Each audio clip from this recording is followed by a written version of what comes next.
आज हम लोग पढ़ेंगे पाठ नंबर 10 जिसका नाम है वाच्य। क्रिया के जिस रूप से यह ज्ञात हो कि उसके लिंग वचन का प्रयोग कर्ता कर्म या भाव में से किसके अनुसार किया गया है उसे हम वाच्य कहते हैं। पूरे सेंटेंस के अंदर, वाक्य के अंदर हमें जब पता चले कि लिंग वचन का प्रयोग किसके ऊपर किया गया, कर्म के ऊपर, कर्ता के ऊपर या भाव के ऊपर, तो उसे हम बेटा क्या कहते हैं, वाच्य कहते हैं। वाच्य के भेद कितने होते हैं बच्चों? वाच्य के टोटल 3 भेद होते हैं। पहला है कर्तवाच्य, कर्मवाच्य और भाववाच्य। कर्तवाच्य में आता है क्रिया के जिस रूप से यह ज्ञात हो कि उसका प्रयोग कर्ता के लिंग या वचन के अनुरूप किया गया है उसे हम कर्तवाच्य कहते हैं। जैसे रमा गाना गाती है, तो किसके लिए उपयोग हो रहा है? रमा के लिए। मदन बॉल से खेलता है, तो हमें पता चल रहा है ना कि कौन है, लिंग कौन है, वचन कितना है, तो मदन के लिए यूज हुआ है। कर्मवाच्य क्रिया के जिस रूप से यह ज्ञात हो कि वाक्य में उसका प्रयोग कर्ता के लिंग व वचन के अनुसार न होकर कर्म के लिंग वचन अनुसार हुआ है उसे हम कर्मवाच्य कहते हैं।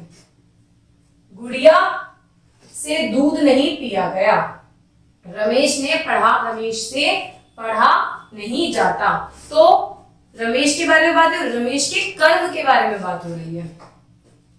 भाववाच्य क्रिया के जिस रूप में कर्ता तथा कर्म की प्रधानता न होकर केवल भाव की प्रधानता हो उसे हम भाववाच्य कहते हैं। जिसमें हमने सिर्फ भाव को, फीलिंग्स को प्रायोरिटी दे रखी हो। इस वाक्य की वाक्य सदैव नकारात्मक ही होता है। जैसे बूढ़े व्यक्ति से चला नहीं जाता, तो ये बूढ़े व्यक्ति की नेगेटिविटी में एक भाव बताया जा रहा है कि वो बहुत बुढ़ा हो गया है तो उसे चला नहीं जाता। गर्मी में घूमा नहीं जाता, तो एक भाव है कि गर्मी लगती है इसलिए घूमा नहीं जाता। हमेशा ये नेगेटिव में यूज होंगे, आपको याद रखना। अब वाच्य परिवर्तन कैसे करते हैं ये देखिए।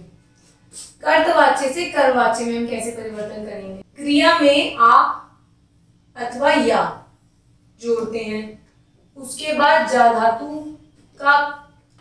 का कर्म के लिंग वचन काल पुरुष के अनुसार प्रयोग करते हैं। उदाहरण देखेंगे तब समझ आ जाएगा बेटा। कर्म के साथ से, द्वारा या के द्वारा जोड़ते हैं। जैसे कर्तवाच्य रमेश पुस्तक पढ़ता है, अब इसको कर्मवाच्य में चेंज करेंगे तो क्या होगा? रमेश के द्वारा पुस्तक पढ़ी जाती है, बात तो वही है, पर कर्तवाच्य से हमने वो चीज कर्मवाच्य में बदल दी। मोनी पौधे लगाती है, मोनी के द्वारा पौधे लगाए जाते हैं। सरिता गाना गाती है, सरिता के द्वारा गाना गाया जाता है। तो आप समझ पा रहे हैं कि हमने वो काम हो तो रहा है पर उसके द्वारा जब हमने वो काम बता दिया तो वो कर्मवाच्य में आ गया। अब कर्तवाच्य से हमने कर्मवाच्य में तो देख लिया, अब देखिए भाववाच्य में। क्रिया को अन्य पुरुष एक वचन में कर देते हैं और कर्ता के साथ से जोड़ देते हैं। क्रिया को भूतकाल में बदल देते हैं, काल के अनुसार जाना क्रिया का सही रूप जोड़ देते हैं। ये कब समझ में आएगा आपका? उदाहरण आपके ज्यादा समझ आएंगे। वह नहीं लिखता है, उससे नहीं लिखा जाता। बच्चा नहीं सोता है, बच्चे से सोया नहीं जाता।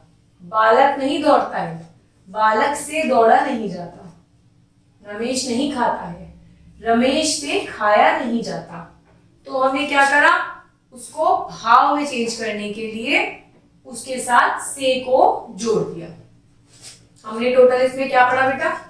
क्रिया के जिस रूप से उसके लिंग वचन की जानकारी प्राप्त होती है उसे हम वाच्य कहते हैं। वाच्य के 3 प्रकार पढ़े हमने। वाच्य परिवर्तन में 3 वाच्यों को एक दूसरे वाच्य में परिवर्तित किया जा सकता है। जैसे हमने कर्तवाच्य को कर्मवाच्य में चेंज करा, कर्तवाच्य को भाववाच्य में चेंज करा। सेंटेंस हमारा वाक्य वही रहता है पर उसको बोलने का तरीका बदल जाता है। Thank you.